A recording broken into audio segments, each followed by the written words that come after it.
The tow truck rolled up at midnight, quiet, headlights off. My wife's brand new Audi R8 gleamed in the driveway, unaware of the danger closing in. I watched from my phone, heart racing as the driver uncoiled the chain. I tapped the mic on my phone. "What are you doing?" The man froze, eyes wide. His hesitation told me everything. He was here on orders, Maggie Harrison's orders. This wasn't just a tow. It was her move in a twisted game. I had him on camera. But this was just the beginning. Would Maggie push too far? Maggie Harrison didn't just run the HOA, she ruled it. You could feel her power the moment you stepped into Steam Lake County. She wasn't the type to smile at a neighbor or offer a friendly wave. No, she wore authority like armor. Clipboard in hand, golf cart ready, she'd patrol the streets, making sure every blade of grass was in place, every trash can on schedule, every lawn within an inch of her perfect standards. The moment she spotted the Audi, I knew she'd be a problem. My wife had the car for less than an hour before Maggie came marching across our yard, her eyes locked on that gleaming pink paint like it was a personal insult. "It's too much," she said, her voice cold as ice. "That car? Not allowed here." She waved her clipboard like it held the weight of the world. "Excuse me?" I asked, standing in front of the car, blocking her view. I could already feel the tension building. She didn't back down. Section C, paragraph 4A of the bylaws clearly states, I cut her off. "I've read them. That rule doesn't exist." Her face flushed crimson, a deep, furious red. This wasn't just about bylaws. It was personal. Maggie Harrison wasn't used to being told no, and when she was, she made sure you paid for it. For the first few days, it was subtle. The passive-aggressive notes started showing up in our mailbox. "Your lawn needs trimming," the first one read. "Please remove the holiday wreath. It's not in line with community standards," the second. Of course, these were all tiny, insignificant violations, but they came fast and furious. Each note was a reminder that Maggie Harrison was watching, controlling, judging. I laughed them off, but my wife didn't. "It's just the beginning," she said, her face hardening every time a new note appeared. I knew she was right. Maggie was testing us, pushing boundaries, seeing how far she could go before we snapped. By the third note, I'd had enough. I was standing on the porch when Maggie rolled past on her golf cart. She slowed down and looked over at me, a smug grin plastered on her face. "You might want to check your driveway," she said, pointing at the slight dip in the asphalt. "It's an eyesore. Might affect your property values." I stared back at her. "You're pushing it, Maggie." She just drove off, her laugh echoing behind her like a cold wind. It wasn't long before Maggie's harassment escalated from notes to direct violations. One morning, I saw her at the edge of our property, standing just outside the fence with her clipboard in hand. She was taking pictures of the house, my front lawn, and, most suspiciously, our Audi R8. I walked over to the fence, my hands clenched into fists. "What do you think you're doing?" She didn't flinch. "Just documenting some violations, Frank. It's part of my job." I could feel the heat rising in my chest. "You have no right to be on my property. Step off." But she didn't. Instead, she took another picture. "This is a public nuisance. I'm just doing what I have to do." Section G, paragraph 12 of the HOA rules clearly says that no vehicle should obstruct the community's aesthetic appeal. "Obstruct?" I shot back. "It's parked in my driveway, and it's a car, not a damn statue. Get off my property before I call the police." She raised an eyebrow, but she didn't argue. She just turned and walked back to her golf cart. But I knew this was just the beginning. It wasn't just about bylaws anymore. It was about power, and Maggie wanted control. By now, Maggie had made it clear that she wasn't backing down. The next day, I came home to find a tow truck parked in front of my house. My heart sank.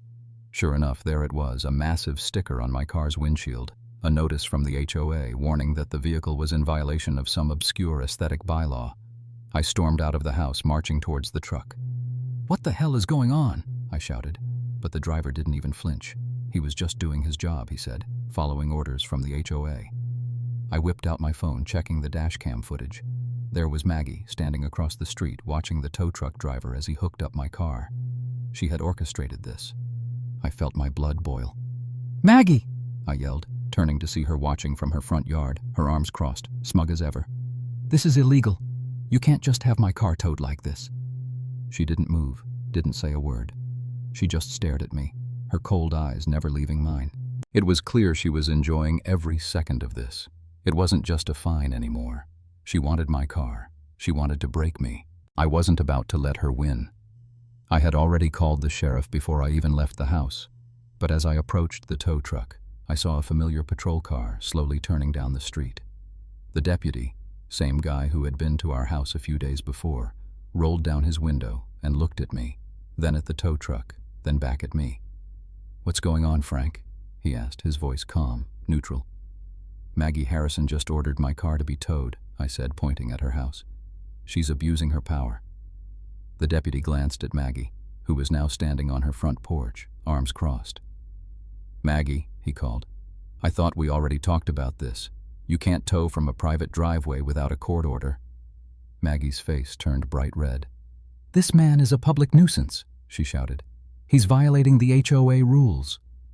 The deputy shook his head. "Maggie, I told you before. This car is not in violation of anything." She scowled at him. "Fine, whatever. But I'll be reporting this to the HOA board." "Go ahead," I muttered under my breath. Maggie's reign of terror was unraveling, but I could tell she wasn't done yet. This fight was far from over. The next day, Maggie escalated things even further. She showed up at my house, again, but this time she didn't come alone. This time, she had a lawyer with her. A slick, arrogant guy in a sharp suit, holding a stack of papers that looked like they could bury me in bureaucracy. "Frank Stewart," he said, his voice dripping with disdain. "You've been served. The HOA is suing you for violating community codes, specifically the color of your car and its impact on aesthetic harmony." I stared at him, then at Maggie, who stood behind him with a smug look on her face. "You've got to be kidding me. You're suing me over a car?" Maggie stepped forward, eyes blazing. "This is about more than just the car, Frank. It's about respect. You disrespected me and the HOA with that." She waved her hand toward the Audi. "Monstrosity. Now, you're going to pay for it." The lawyer handed me the papers. "You have 24 hours to comply. If not, we'll be forced to take further legal action." My heart was racing, but something inside me clicked. I wasn't just going to take this. I wasn't going to let Maggie destroy my life over a car. I tore up the papers right in front of her. "You've just made the biggest mistake of your life." She blinked, shocked. "You'll regret this." But I wasn't worried. Maggie Harrison had just crossed a line, and I was done playing nice. The HOA meeting was set for 7 p.m., and as soon as I walked into the community center, I could feel the tension in the air. The room was packed, unusual for a routine meeting, but I wasn't surprised. Maggie had been making waves for months, and now everyone wanted to see how it would play out. Maggie sat at the front, flanked by her loyal board members, her usual smug demeanor plastered across her face. But I could see the cracks. Her grip on the podium was white-knuckled, and every so often her eyes darted toward me, her lips tight in a barely contained sneer. "Good evening, everyone," Maggie began, her voice oozing false politeness. "Let's begin the meeting." I didn't wait for her to finish. Standing up, I walked to the front of the room, the community's eyes following me. The murmurs quieted as I cleared my throat. "Excuse me, Maggie," I said, my voice loud enough to carry. "I have something important to present." Maggie shot up from her seat, eyes wide with disbelief. "What is this, Frank? This is an HOA meeting, not a courtroom." I ignored her, turning to the screen behind me. The projector clicked to life, and the first image appeared, a picture of the pink Audi R8 parked proudly in our driveway. The room gasped, and Maggie's face turned a shade of red I had never seen. "This," I said, "is the car that started it all, my wife's anniversary gift. But what you don't know is what Maggie Harrison, your HOA president, has done to try and take it away from us." I clicked the mouse, and the next slide appeared, a grainy video of Maggie and her associate, Mr. Clipboard, lurking in the dark, preparing to tow the car. You could hear Maggie's voice clearly, issuing orders to the tow truck driver. "I want this car gone," she said, her voice filled with venom. "This monstrosity doesn't belong here." Gasps erupted from the crowd. Maggie's face went white, her mouth opening and closing like a fish. She shot a look at the board, but they were all staring at the screen, stunned. I clicked again. The next video was from the day of the accident. The footage showed my wife's car stopped at a red light. Maggie's SUV appeared in the frame, speeding up behind it, then tapping the back bumper. The footage was clear, unambiguous. "This," I said, "is the moment Maggie tried to frame my wife for a crash, but we caught it all on video." Maggie's face twisted in fury. "This is fake," she screamed. "You're manipulating the footage." But no one was listening. The evidence was irrefutable. The final blow came when I played the last video, the storage lot footage. The 3 cameras showed everything. Maggie arriving, meeting the tow truck driver, and giving the illegal order to have the car stolen. The audio was crystal clear. "You are personally ordering me to take this car?" the driver asked, his voice shaking. "Yes," Maggie snapped, her tone sharp. "Just do it, I'm paying you double." The room went silent. Maggie's lies were exposed for all to see. She had orchestrated the entire thing, from the illegal tow to the staged accident, all in her quest to take something that wasn't hers. Maggie's face turned a sickly green as she realized she had lost. She tried to stand, but her legs gave out. The crowd erupted in outrage. "How dare you!" Maggie shouted, her voice cracking. "You can't do this to me. I'm the HOA president." But no one was listening anymore. The board members slowly backed away from her, as if she had become radioactive. The room filled with voices shouting at her, demanding she step down. I turned to the crowd, my voice calm. "I think it's time for Maggie to step down, don't you?" The room erupted in agreement. A vote was taken, and within minutes, Maggie Harrison was no longer the HOA president. Her reign of terror was over.